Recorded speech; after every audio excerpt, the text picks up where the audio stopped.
What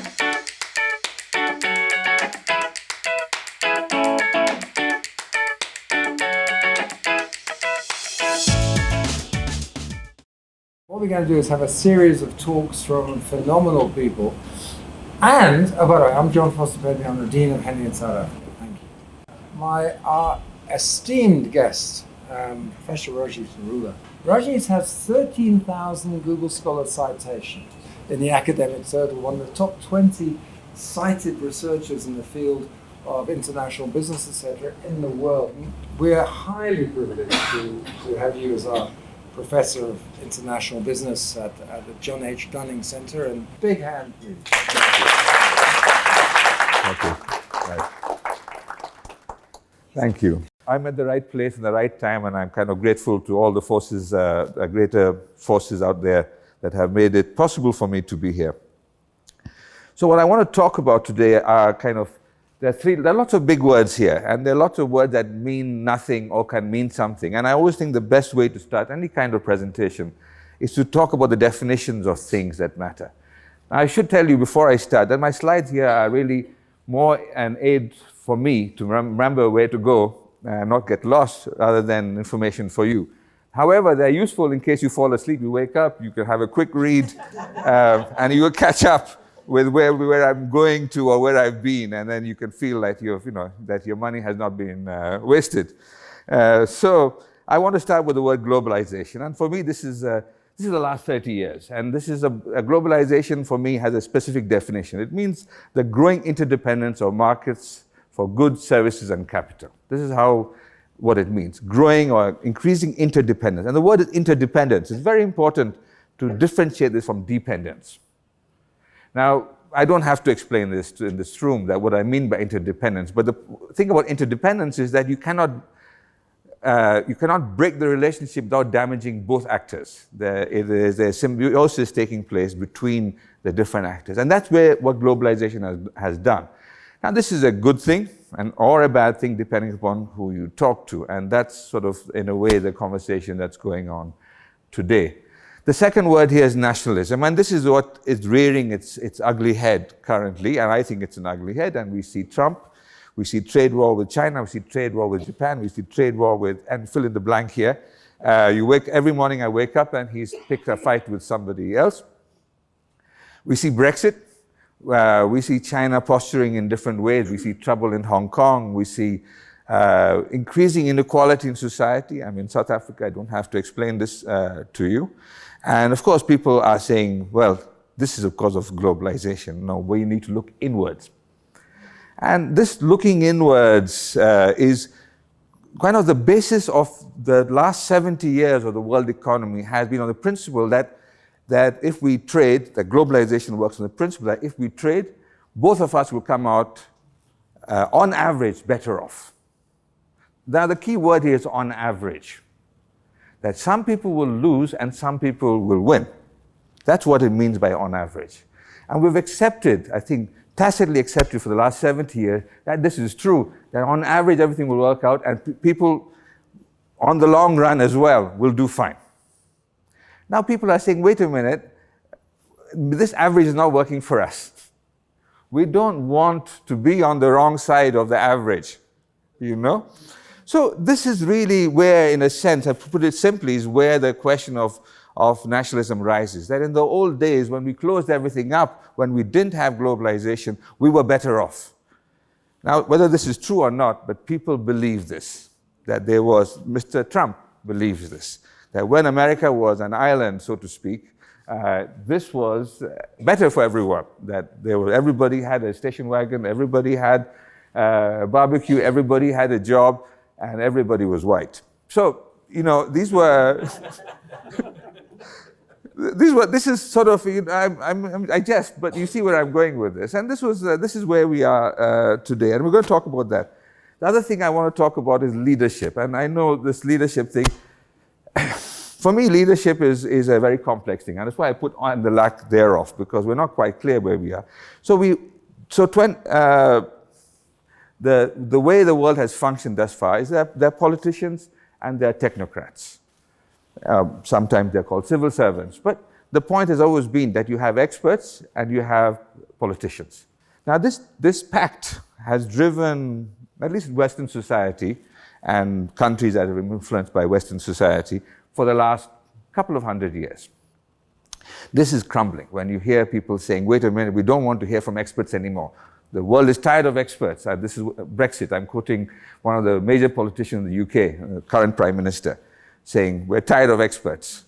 Now, wait a minute, what was the point of experts if you're going to ignore them? Trump has decided to ignore all of his experts. This is not a small phenomena, and we can go around the world. I mean, I'm picking on these two countries, but we can see this happening, everywhere we go. In India, China, and so on. We see these things where experts are getting marginalized because being an expert is an insult almost, in some ways. So this is where we come to, and it's really kind of something that bothers me. This is a philosophical question. I'm not going to answer these questions, by the way. I'm just here to make you think. One of the things that, one of the stories, I at one point in my life, I read a lot of Sufism. And there's a story about Mullah Nasruddin. If anyone's familiar with, know who Mullah Nasruddin is, a famous character. And they use him to make a point. He tells. So Mullah Nasruddin is walking down the road and he sees this lawn, perfect lawn, green as can be. Every blade of grass was like right length. It just looked beautiful. And he stopped and he stared at it and he said, and he saw a gardener and he said, how did you do this? And the guy says nothing to it. He said, will you tell me? He said, of course, it's no secret. It's very easy. All you have to do is plant the lawn. You have to cut the grass, water it carefully, roll it every day for 500 years. And you too can have a lawn like this. And the guy says, I prefer my cement floor. And this is the thing about policy making and about leadership, is that a lot of things are long term. Things don't happen because you planted the seeds today that you will have day after tomorrow or a year or 2 or 5 or 10. You will necessarily have the outcome. The reason why that lawn happened was 500 years of careful monitoring. So this brings me to and I have a tendency to wander, so I may rush through some of these slides because I've suddenly remembered something else, where I started off. So when I decided to do a PhD, and it was a deliberate choice, I went to the States to do my PhD, and I happened to be, at that time, the big thing was Japan. How can we stop Japan from taking over the world? Just like nowadays, you're hearing about China. Now, at that time, the thing was Japan. Everybody wanted to know how and why we are all going to learn how to speak Japanese, and everything will be Japanese. There was this paranoia, which we now have about China. And, I always thought, yes, how did they do this in 150 years? And so I started reading, and I'm still reading, and I go to Japan regularly, and I'm fascinated by the Japanese thing. And, there was a mission in 1854, Commodore Perry opened up Japan, and so he forced them at gunpoint to globalize, to join trade with everybody. We must trade with you. You have to open up your country. It's a long story. I won't go to that part. But they decided, okay, now when they realized, when Commodore Perry came with his guns and said, open up or else I start shooting, literally, they opened up. And they realized that, frankly, they couldn't fight this one ship that had come in, that they had to modernize quickly or else they would be left behind in the dumpster of nations. They would be at the bottom of everything.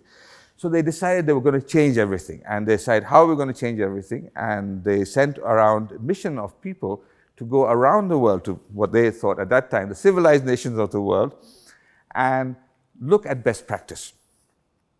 And they did 2 or 3 of these. And then there's one of these, they produced these reports of observing people. And this is a page from one of these reports, the Iwakara Embassy of 1871 to 73. 2 years they traveled. In those days, there were no aircraft. And this is a summary part of it. And this is, I found this fascinating. And they're obsessed with the roads. They go around and the roads and the canals and the transportation. And the guy says, and I've highlighted it, the essential purpose of roads and waterways is not simply to enable people to move. It is to facilitate the transportation of all the goods produced to places where the value is higher.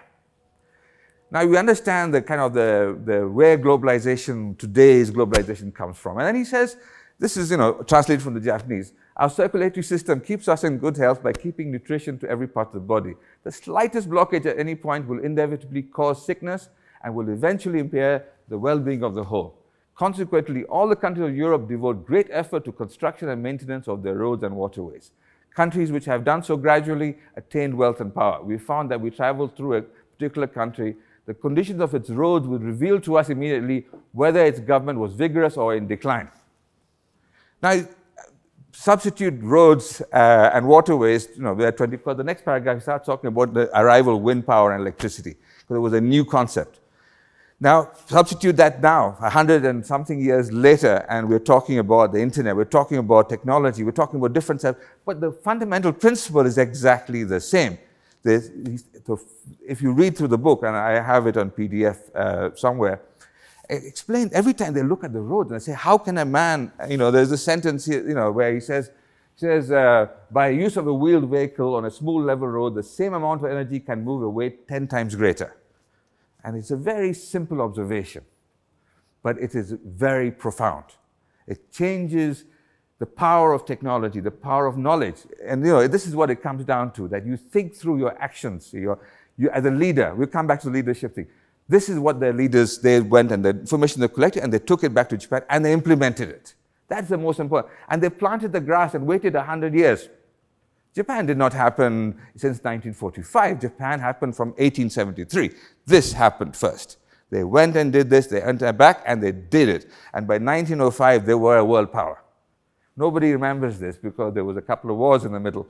But that was a fundamental thing. And this is really, for me, it's like we can, there's no shame in learning from other people. One looks at one's, leadership. What are you going to look at? Closing up, you have to accept the reality that the world has opened up. That's what the Japanese realize. They can't close and pretend to be a closed economy. It's not available to anyone. You have to be North Korea to do that. Nobody else can do that. So how do you, if you're going to open up, practically speaking, how are we going to succeed in this situation? And that's where, in a way, where I'm going with this talk. But now we're going to come back to the 21st century. And, I may have said some of these things, so slides, as I said earlier on, I'm making it up as I go along. So, the first point I've made already, it's on average. We don't necessarily, we're not ready for this. Countries are looking around and saying, where is the money coming from? And this is one of the key points, is that, yes, what do we do about this? And freeing up trade and investments, it has its costs. Now, what we are seeing is increase in imbalances. We are seeing increase in inequalities. But one of the key things is the power of the state to act within the domestic economy. The country, any country, doesn't matter which country, you have limited access, limited control over your own economy. So I just was in Durban and I met this fairly wealthy character who's an international businessman. He says to me, I'm moving to Mauritius. I said, why? He said, they're going to tax my global income now. So yes, you want to increase the income, the revenues of taxes, but the outcome is not going to be increased revenue. This guy is going to be in Mauritius from next year onwards. And I think, okay, so the power to tax your own people has actually changed. The power to, because of globalization, we have this movement type of thing. So, so some people say it's time to get off this carousel. Is it an unstoppable force? No, you can slow it down. You can possibly stop it as well. But it's not a buffet where you can only have the benefits and none of the costs. This is kind of the punchline that I want to come to. And what I'm focusing on, I come back to my lawn, and I come back to the Japanese story of the waterways, is that it's about knowledge infrastructure. It's about creating the capacity for people to generate ideas and utilize them. It's not enough to have an idea. You have to generate the capacity also to utilize them. That comes down to people. I mean, this is, if you're going to leave early, this is the key message. It's the people. It's the people. If you don't have the people with the right knowledge and the capacity they'll be frustrated if they're not able to express that. Everyone has creativity in them. If they're not starving, even starving people are creative. They have to be. If they're not, because from starving to dead is not a big jump. You find a way to be creative. So, but how do you increase the odds of them being successful, or at least leveraging the power of their mind? So the bad news is you got to pay for this stuff. How do governments pay for this? I'm not going to answer this. I would get the Nobel Prize if I could solve this equation, by the way. So you need public goods. You need to have someone to build the roadways and the waterworks and all these type of things. And who's going to pay for that? The state would like to pay for, or may have wanted to pay for it, but it's not available because they can't tax people in the same way as they could have taxed them in the past. You have limited resources. I read the Daily Maverick. There are lots of problems here with money going on. Everyone seems to want a handout from the government. How many places do you hand things out? So the other way around this is bring people from abroad. You bring in, foreign knowledge, which also works. I mean, if you go to places, some places in the world, like Singapore, they've relied on everybody, bringing the best talent from everywhere. This is what the UK has done to some extent. They've brought people from abroad. But then you have to allow immigration. We know immigration creates all kinds of new interesting problems. So what we know, the simple roots of nationalism, increasing inequality, insecurity of employment. The days have gone when, well, maybe there are still some places where you can get a job and stay there till you retire. But increasingly, this is now, a flash in the pan. And the number of people who can do this, I know that my contract has changed. It's no longer, lifetime employment. It's as long as they need me. So I have to keep myself relevant. And I know people who, you get laid off. It happens. Pension. Every time I look, my pension has changed. We can't afford to pay you at 65, you have to wait till 75. Or 78. Or we're going to give you this much money and then we're going to tax it. And then I realize there's no way I can retire. I'm going to keep working. There's structural unemployment. I'm going to talk about that later on. And for the wrongly skilled, they are not living wages. If you have the wrong set of skills, that's a part of the structural unemployment thing. And the social safety net, which we relied on, I had to tell my father, he said, you can always go and get unemployment. No, have you seen how little unemployment people get nowadays? No, there are no such things. NHS, you go and queue up. You have to wait in line and for an operation if you need one, and so on. The government has limited money, and you have a dissatisfied public. Whose fault is it? I worked hard. I did everything my father did, or better than my father, and I'm not as well off as my father. Why is that? And there is a certain amount of dissatisfaction. I mean, my father was a school teacher. And it wasn't particularly, he was very satisfied because he did much better than his father. I feel I have been more successful than him, but, he retired at 55. And he's now 85 and he's, been living fairly comfortably. And I think, I can't afford a house. He said, why don't you buy a house? I said, I live in London. How can I afford a house? It's impossible. Not on my salary. So you see so dissatisfaction. So I'm satisfied with my life, but when I talk to my father, I become dissatisfied. Like, come on, shut up, man. I don't want to hear about what you did when you said you should have a car. Come on, no. But so that's what happens to people. I'm exaggerating for effect, of course. But you see what I'm trying to go with this. This is in a way where we come at the grassroots level of nationalism. Now, 30 years. We've had 30 years where everything has been growing fascinatingly fast. Incomes have been growing. Opportunities have been growing. We are able to do so many wonderful things. We have, we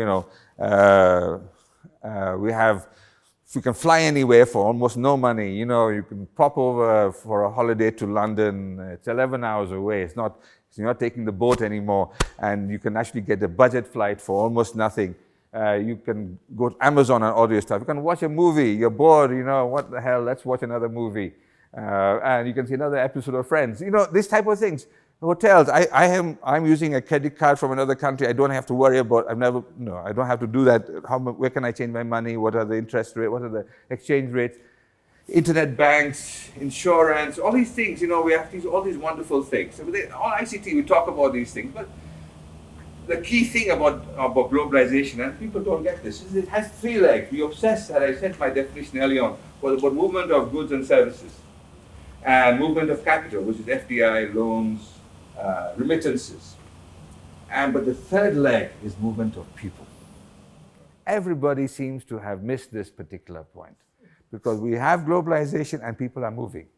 I mean, here, as I said, here I am, without much difficulty. 11 hours later, I'm here.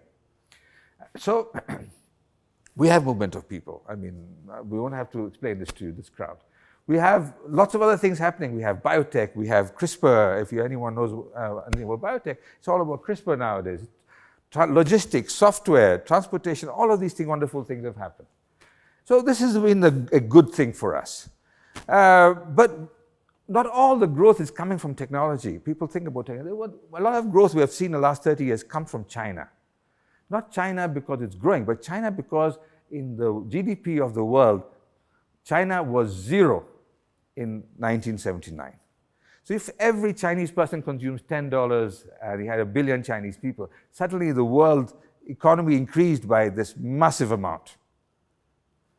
And as they have grown, they have become larger and larger. But it started from nothing. You see the liberalization that took place in the 1980s, places like India suddenly opened up, people started consuming much more, they were suddenly adding another few trillion to the world economy, everywhere in the world suddenly. And then we had then we had privatization. Everything got privatized. Suddenly, an asset that had no value has a value. You know, the hotels, the airline, whatever the government sells things off, hospitals. This becomes liquid. It adds to the liquidity of the economy. And then you had then I see money. You see money move from blue to gray to white. So black, not blue. Black to gray to white. Why? Because people are. It's harder and harder to keep your money under your mattress, so the money comes out. So you don't, comes out to the system. People are able to mortgage their house. I mean, people didn't know the value of the house, but now you can go and borrow money on your grandfather's house, which had zero value. It wasn't counted in the books of anything. But the moment you borrow money against it, it has a value. It enters the economy. So a lot of growth comes from things that we don't actually pay attention to. So a lot of the growth came from all of these places. Suddenly people have never taken a loan before can borrow money. We have created systems for people to borrow money and more money, multiplier effect, and this has grown the economy. But you get to a point where there's nothing left to mortgage, or there's less and less to mortgage, there's less and less to sell. How many airlines are left? South African Airways is not yet on sale, Air India not yet on sale, but you see what I mean? There's limited assets you can now throw into to grow the economy further. Of course, we have governance mechanism that allows this to happen. We have regional integration, we have WTO, we have industry coordination standards, the reason why my phone works wherever I go, the reason why we are able to move technology, I can use my credit card wherever I go, the same PIN number works. Why? Because we have decided to coordinate all these technologies. So we see all these things leading to transaction costs falling, we see transportation costs falling, we see enforcement costs, now someone takes money out of my account, I will know immediately, you'll see it on your phone, money disappeared, my girlfriend has borrowed my credit card, damn it. So you know these things immediately. Coordination costs in 1 penny, 1 cent for make a phone call. I'm old enough to remember going to the post office and saying, I need to talk to someone in some country for 3 minutes, pay in front. Oh, okay, and it's only for 3 minutes. You go to the post office, you give them the money, and you get your 3 minutes, and you're paid what is essentially 10% of your salary for a 3-minute phone call. Now I just don't even think about it. There's WhatsApp. I don't even pay for the phone call. It seems like that, at least. So this is all the good things that have happened in globalization, but actually the distribution of benefits has favored the multinational more than it has most developing countries. Not all developing and not all parts of society. We know the multinational has been growing, multinationals, and the same multinationals, actually, the world is dominated by 300 multinationals. The total foreign direct investment in the world is 70% of it is 300 firms. And the number of new firms that have entered the world economy that are major, that have a large role to play are very, very few. And they are coming from less than 20 countries. 20 countries have benefited from globalization on average. Again, I have to be careful what I say. The rest have not. Now what we see also is that something that has happened, the multinationals have shifted towards services. We can see this rapid growth of the world economy in this, what we call the service sector. There's something wrong with the way we classify things, and we see the slicing of value chains. When there are very few companies that do everything for themselves. They do outsource, they do alliances, they cooperate, and this is because we can coordinate things much more effectively. I'm not going to go into that. But the thing is that coordination costs don't reduce over time. So firms think they can grow and they can expand and they can do more and more stuff, but actually the cost goes up. It doesn't fall. I was talking to a friend yesterday who's doing some work for Old Mutual, which has its own interesting soap opera going on. She was telling me that the insurance companies are expanding to Nigeria. And they're going to this, they're thinking that, of course, they can play a big role in the African continent.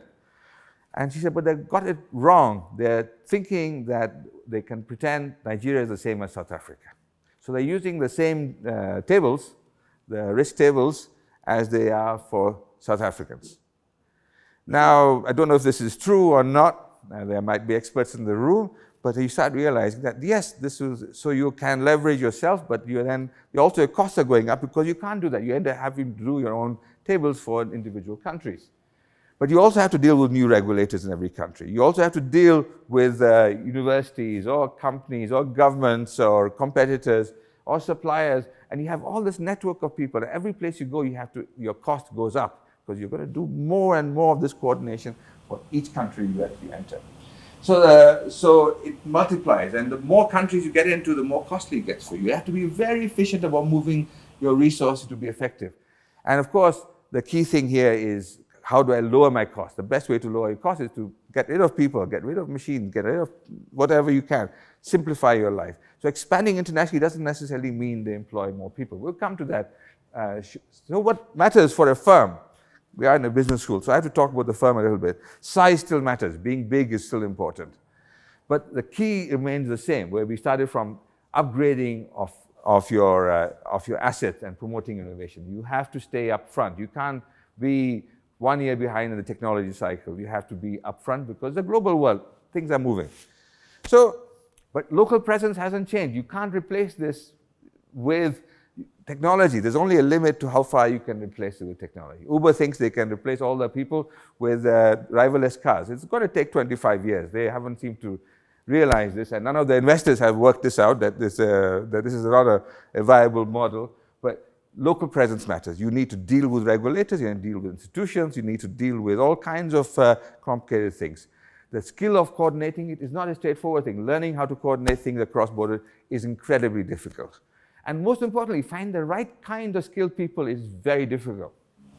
Now, I'm talking to some people in India, and you think India has 1.5 billion people. Companies find it difficult finding qualified people. Now, it's not about that it's a degree, it's about getting the right kinds of skills. And there's a shortage of the right kinds of skills. It's a global shortage. And the thing is, now people will move to fill in whatever hole pays the best, whatever slot you can find. Why would I take the best paying job in South Africa when I have now a global world where I can take the best paying job anywhere in the world? If you have the right kind of skills, you'll be moved. There's an example I sometimes give. There's a Dutch company 25 years ago called Fokker aircraft manufacturers. Some of you are old enough to remember flying in a Fokker aircraft. And they went bankrupt at some point in time, and nobody was willing to bail them out. So they decided they were put up for sale. And within 24 hours of the government saying anyone wants to make an offer for the company, Boeing had flown over 2 cargo aircraft and a recruitment team. And within 72 hours, they had hired the best engineers of Fokker, put everything they owned on the cargo planes. They brought a guy from the INS who gave them their visa on the spot and shipped them out to Seattle. All the best minds were in Seattle before the week was done. They had found schools for them, houses for them, and they had moved them. And so when they were trying to sell the company, there was nothing left to sell. They were just parts. They sold the part company to a company called Stork, but there was nothing left. What was key was the people. The best designers, the best aircraft engineers in the world that Fokker had were in Seattle. There was nothing left. It was a shell. So this is the thing. We're in a global world. This is what happens. It's not you don't slow down. So multinational is very hard to do it well. It's very hard to be there. You need to move people, move resources quickly.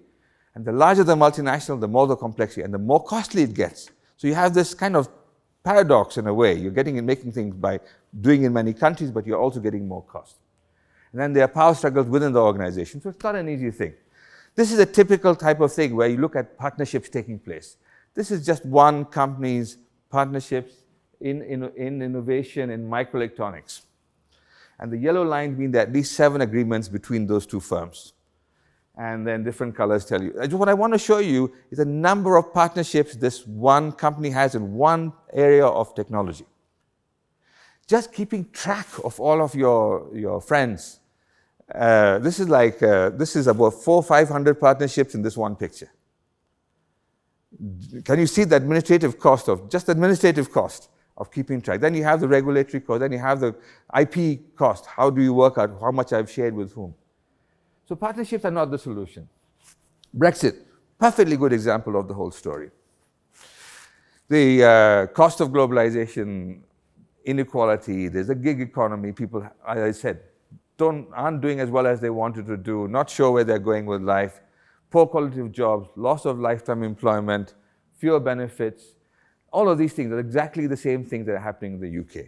And again, they are always thinking, yes, we want it the way it used to be. We want to have an NHS that paid for everything. We want to have a railway system that was almost free to travel on. We would like to have all of these things, free schools, free universities. But who's going to pay for them? The government cannot pay. So the natural thing is people look around and say, yes, but there's an Indian guy there, there's a Chinese guy, there's a Nigerian guy there, they're doing jobs. Why aren't any British people doing this job? And answer is they're wrongly skilled. The locals are wrongly skilled for the job. So this is the best person in the world for the job. So that's not an answer people want to hear. It's like, no, damn it, why is that guy working and I'm not working? This is not a rational thing. Like, we wanted to go, then it was much better in the days when everybody had a job, and we can take it back to that. And of course, the question comes down always is immigration.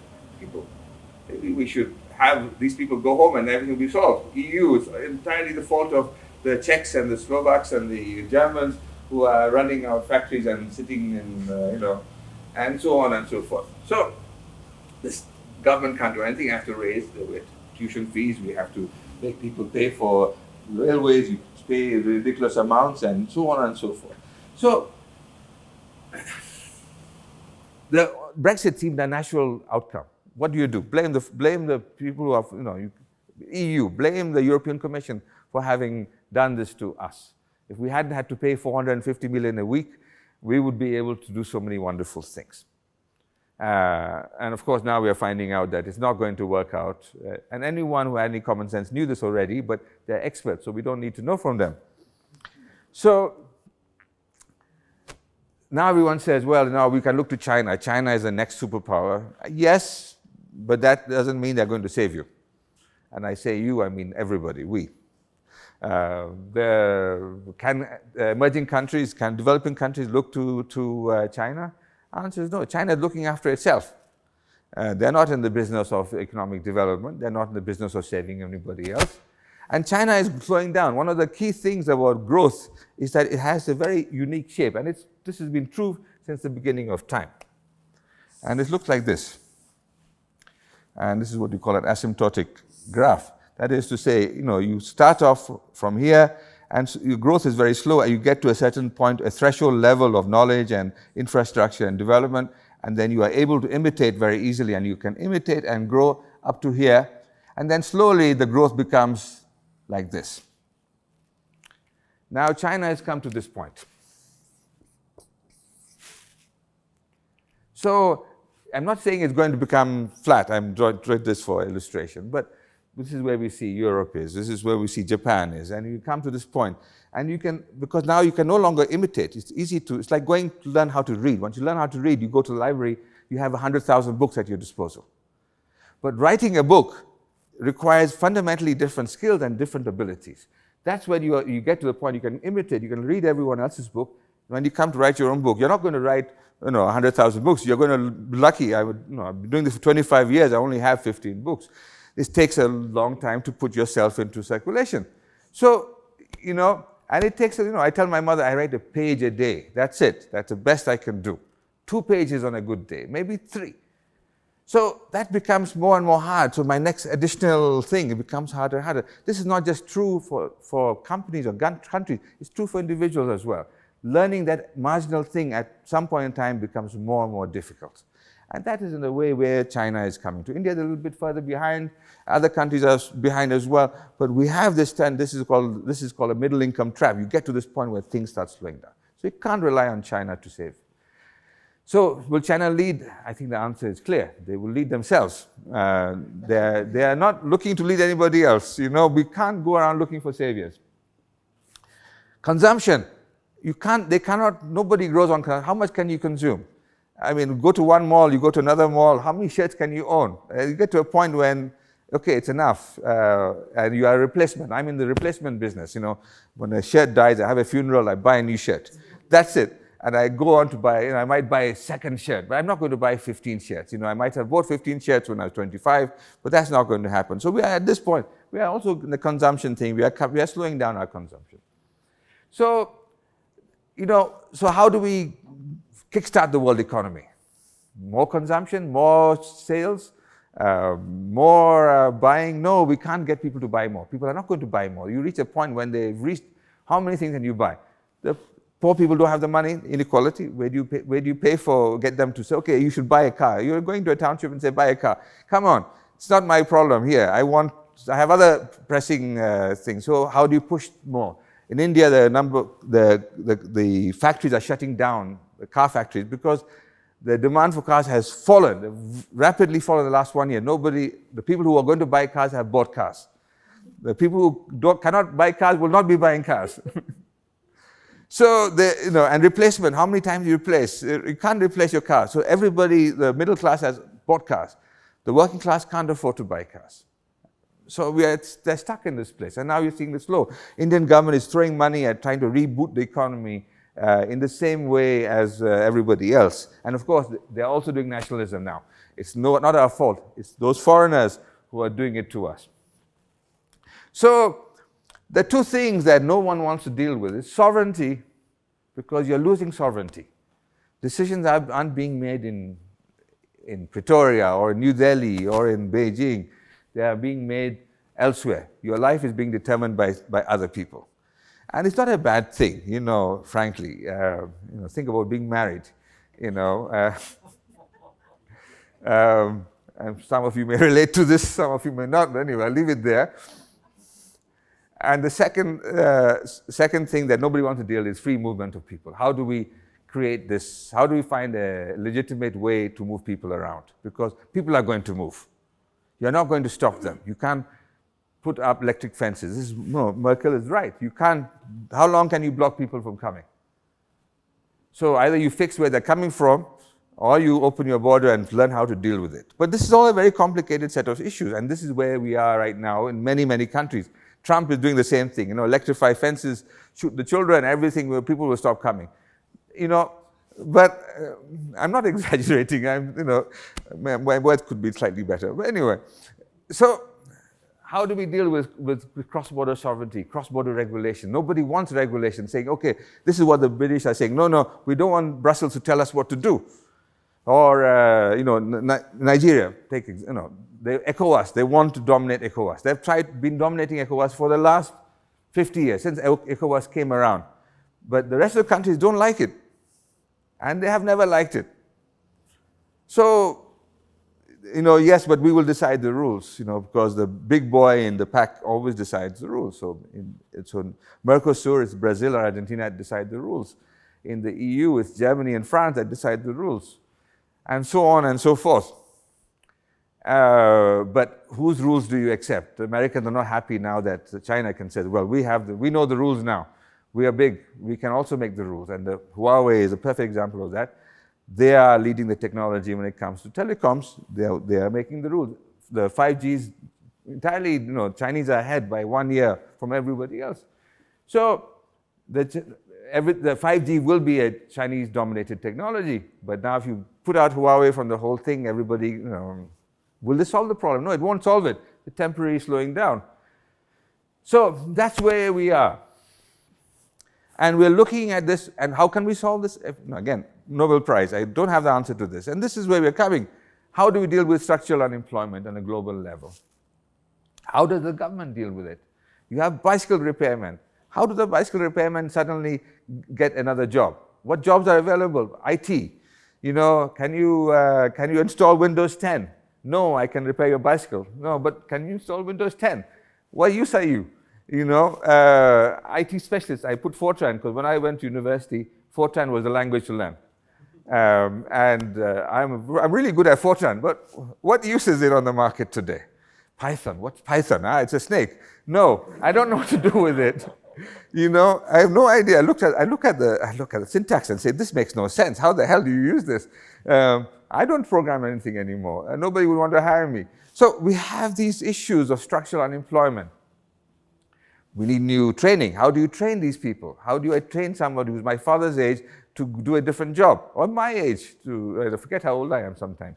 And say, no, my brother-in-law is unemployed. He's an advertising executive. He doesn't want to go and start at $1,000 a month. He wants to earn what he made at the height of his career. He doesn't want to go and learn a new skill. He doesn't want to learn Windows 10 and get paid slightly above minimum wage. He's too proud for that. What can you do about it? You can't do anything. So how do you change these things? Now we don't need you understand where I'm going with this. What's the new minimum? The days when you went to school and got a high school diploma and that was considered to be enough for you to spend the rest of your life, that's gone. But if we want to make universities, are we going to do the university system like we did, that you got one degree and you used it for the rest of your life? That's no longer the case. You have to keep updating yourself. Otherwise, you're going to be unemployed. So it's even more complicated in developing countries because we have the movement from the countryside to the city. This is something South Africa you are familiar with. Rural to urban. By 2050, 70% of the world will live in cities. Farmers are leaving because you're trying to sell your sugarcane, but the market for sugar, you can barely live on it, or whatever commodity you are producing. People are moving to the cities. Wait, what do? I think you all know. They do nothing. They are unemployed. They're sitting around and they're twiddling their thumbs and, and of course they're getting angry with who? The people the man and the other foreigners around them, you got my job, how are you doing this? And so on and so forth. It doesn't pick a country. Nigeria did it to the Ghanaians when in the good old days, and now the Ghanaians are doing it to the Nigerians. Go home. So we eliminate rural jobs through global trade. So there's a cost of the globalization, but we don't have anything to do with the people anymore because on average, remember where we were, on average, everything is fine. But on average, the people in the city are not happy. They're sitting around doing nothing. You don't have the skills to survive, and the government hasn't got the infrastructure to support them, the public goods to support them. So an investment doesn't go to the rural area, it goes to the urban area. Look around here, look at Santon, and so on. So, in the city, you've got to do something. You can hold people up, or you can do something. Education costs money. Someone has to pay for it. Housing costs money, water costs money. And the government has to tax people to do it. They tax people, then the people who are paying the taxes leave the country. So it's a balancing act. How do you tax people just the right amount that they don't leave, but continue to invest? Because this guy tells me he has a $7 billion portfolio in Africa, and he's not interested in investing in South Africa. He's invested in Nigeria, which is an unusual case. He has 700 million in Nigeria, he has 1 billion in Ghana, and so on, but he's not investing in South Africa. He said, no, I don't want to be taxed on my global income, and some other issues he has with the government. But anyway, what we have with the development side is that people are coming to cities and we have an informal economy, a growing informal economy. South Africa, what? I am not yet familiar with the number. This is one reason I'm here. In India, 80% of the economy is informal. In Bangladesh, it's 90-something%. That means 90% are not, the government doesn't know anything about them. They're not paying taxes, but they're also not covered by labor standards or regulation or health and safety or schools or water supply. The government is planning without knowing where they are. They have nothing to know. They're outside the economy. They're informal. So if you've got 50% of the economy or 40% or 20%, so there's one thing about working in a gig economy that's you can be, I don't pay taxes on it, I cover tax avoidance. That's different. Informal workers have no rights. Informal workers, informal factories, you can never get big. If you're an informal factory, what do? You have people working for you, but they don't have any insurance. They don't have any resources. You want to grow, you can't borrow money because you have to be registered as a company. If you go and register a company, in Egypt, it takes 5 years to register a company. So you don't register the company. There are 80 steps in the process of registering a company. So you don't register, you stay small. And the economy doesn't grow because why would I hire anybody except my brother and sister because they won't cheat me and I have but my company will never be more than 3 people or 5 people. In India, they have a law that also prevents people hiring, so people don't grow. So you get to a certain cut of 100 people, you don't employ 101 person, you open a new factory with a new registration, so you start growing them from that. So no company gets bigger than 100. So you never have scale economies. Now, these are real things. I can go through multiple countries and multiple examples, but each of you I know in this room is already coming up with your own stories here. So how do you deal with this again, it's not something I'm going to answer. So, and then we turn to say, oh, we have to get educated. We train our people. How do you train them? There are private schools. But, how are they going to pay for the private school? Inequality is going to increase. So,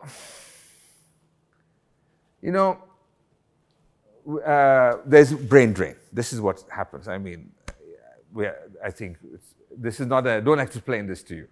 The smartest and the brightest people from the developing world, from the poor countries, which have not benefited from globalization, are moving to the rich countries. I know. I have my education, my undergraduate education was paid for by the Nigerian government. Where am I working? I'm working in the UK.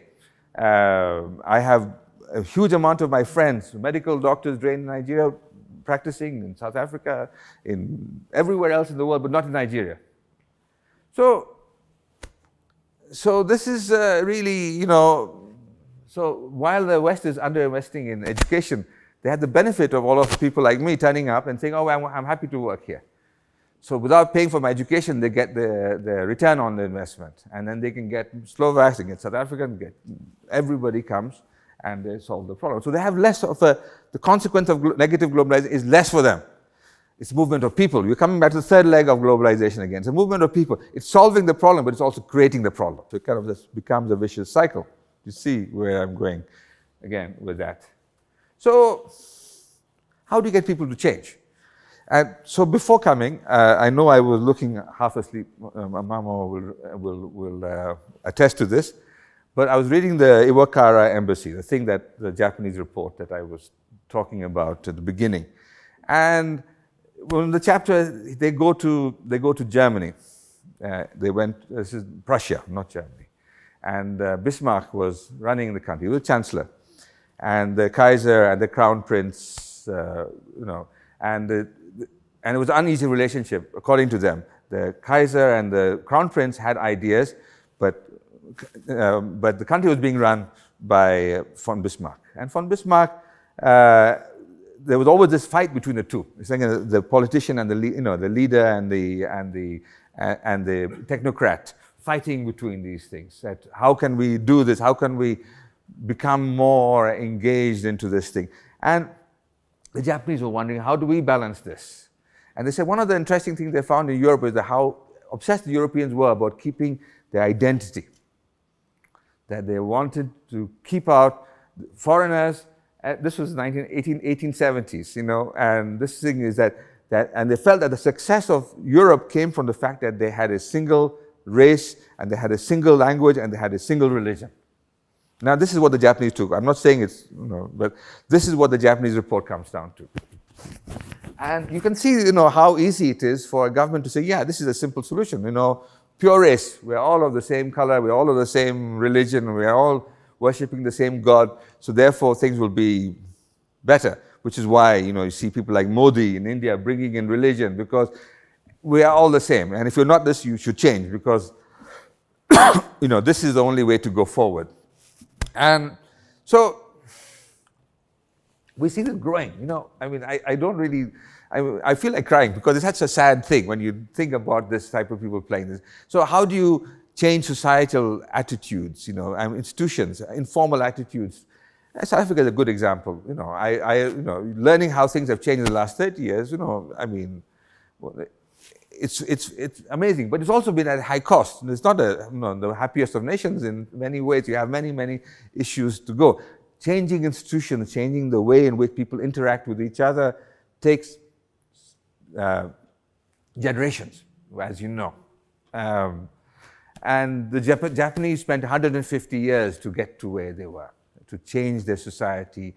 I can go on about it, but it was fundamental to this. And so firms are only looking for their own return. They're not looking to save you. They're doing CSR, they're doing all these type of things. Yeah, this is fine.